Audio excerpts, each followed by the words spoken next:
जी हाँ दोस्तों, आज हम बात करने वाले हैं ताजमहल के बारे में, जहां हम जानेंगे ताजमहल के बनने के इतिहास से लेकर उसके मंदिर होने या ना होने के बारे में। So let's talk.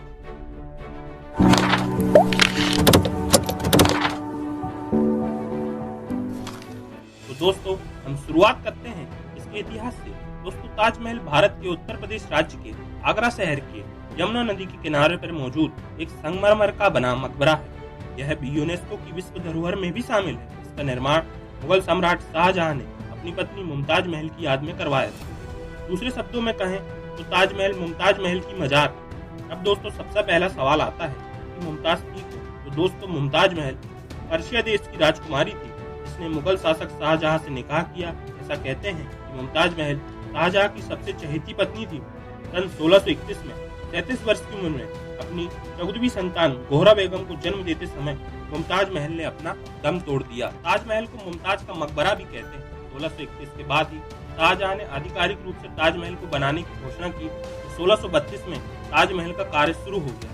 इसका निर्माण वैसे तो 1643 में ही पूरा हो गया था। इसके सभी पहलू पर काम करने में 10 साल और लग गए। 1653 में लगभग 320 लाख रुपए में ताजमहल का निर्माण संपूर्ण हुआ, जिसकी आज की कीमत लगभग 52.8 अरब रुपए, 827 मिलियन डॉलर। दोस्तों, ऐसा माना जाता है कि इसके निर्माण में मुख्य शिल्पकार उस्ताद अहमद लाहौरी थे और इसके साथ करीब 20,000 मजदूरों ने काम किया था। और ऐसा भी कहा जाता है कि ताजमहल का कार्य पूरा होने के बाद शाहजहां ने सभी मजदूरों के हाथ कटवा दिए थे। दोस्तों, ताजमहल में मुमताज महल और शाहजहां की नकली कब्र मौजूद है। इन्हें अच्छे ढंग से सजाया गया है। इनकी असली कब्र सबसे निचले तल पर स्थित है। अब हम ताजमहल के बारे में कुछ मजेदार बातें जान लेते हैं। जैसे द्वितीय विश्व युद्ध के समय ताजमहल को कपड़े बांस की लकड़ियों से ढक दिया गया था। आप सोचेंगे इसे ढकने की क्या आवश्यकता थी?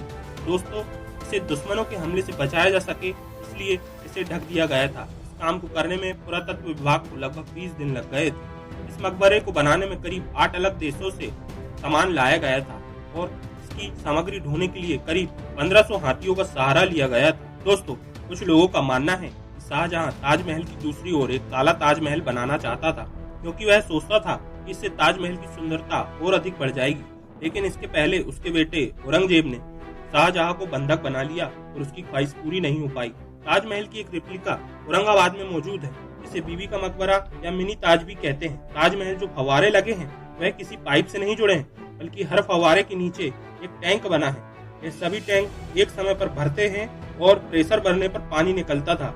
आप लोग यह सोचते होंगे कि ताजमहल एक ठोस ईंट पर बना है, तो आप लोग गलत हैं, क्योंकि ताजमहल का निर्माण लकड़ियों से मिलकर हुआ है। यह एक ऐसी प्रकार की लकड़ी है जिसे मजबूत रखने के लिए नमी की जरूरत पड़ती है। तो आप लोग समझ ही गए होंगे इसे यमुना नदी के किनारे क्यों बनाया गया। यह मकबरा लगभग 42 एकड़ में फैला हुआ है। यह चारों तरफ से बगीचे से घिरा हुआ है। ताजमहल के चारों कोनों पर 40 मीटर ऊंची मीनार। यह चारों मीनारें हल्की सी बाहर की तरफ झुकी हुई है। इस झुकाव का कारण यह बताया जाता है कि यदि भविष्य में कभी भूकंप या अन्य किसी कारण से ये मीनारें गिरती हैं, तो ये बाहर की ओर गिरेंगी, जिससे ताजमहल को कोई नुकसान नहीं होगा।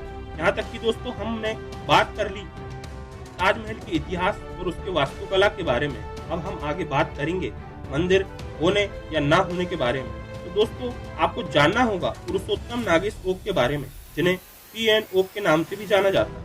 यह एक प्रसिद्ध भारतीय इतिहास लेखक है। उन्होंने अपनी पुस्तक ताजमहल सत्य कथा में यह दावा किया है कि ताजमहल पूर्णतः एक शिव मंदिर या राजपूताना महल था, जिसे शाहजहां ने कब्जा करके एक मकबरे में बदल दिया। श्री ओक ने दावा किया है कि ताज से हिंदू अलंकरण और चिन्ह हटा दिए गए हैं और जिन कक्षों में उन वस्तुओं एवं मूल मंदिरों में शिवलिंग को छुपाया गया है, उन्हें सील कर दिया है।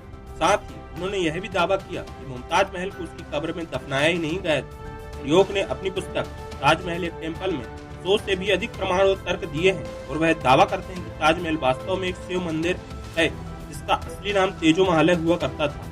श्री ओक यह मानते हैं इस मंदिर को जयपुर के राजा मानसिंह प्रथम ने बनवाया था, जिसे तोड़कर ताजमहल बनवाया गया। इसके संबंध में निम्न तर्क उन्होंने दिए हैं। किसी भी मुस्लिम इमारत के नाम के साथ कभी महल शब्द का प्रयोग नहीं हुआ, क्योंकि ताज और महल दोनों ही संस्कृत शब्द हैं। संगमरमर की जाली में 108 कलश चित्रित है तथा उसके ऊपर 108 कलश आरूढ़ है। हिंदू परंपरा में 108 की संख्या को पवित्र माना जाता है। रात के दक्षिण में एक पशुशाला है, वहाँ तेजो महालय के पालतू गायों को बांधा जाता था। मुस्लिम कब्र में गौशाला होने का एक असंगत बात है। संपूर्ण ताज में 400 से 500 कमरे तथा दीवारें हैं। कब्र जैसे स्थान में इतने सारे रिहायशी कमरों का होना समझ के बाहर की बात है। आगरा को प्राचीन काल में अंगिरा कहते थे, क्योंकि यह ऋषि अंगिरा की तपोभूमि थी। अंगिरा ऋषि भगवान शिव के उपासक थे। बहुत प्राचीन काल से ही आगरा में 5 शिव मंदिर बने थे, लेकिन अब सिर्फ बालकेश्वर, पृथ्वीनाथ, मनकामेश्वर और राजराजेश्वर केवल यही 4 ही शिव मंदिर शेष है। स्पष्टता 5वां शिव मंदिर आगरा के इष्टदेव नागराज नागनाथेश्वर ही है, जो कि तेजो महालय मंदिर उर्फ ताजमहल ही है। दोस्तों, ताजमहल के सारे तथ्यों को जानकर आपको कैसा लगा हमें कमेंट करके बताइए, और अगर वीडियो अच्छी लगी हो तो लाइक करना, दोस्तों के साथ शेयर करना और चैनल को सब्सक्राइब करना मत भूलना।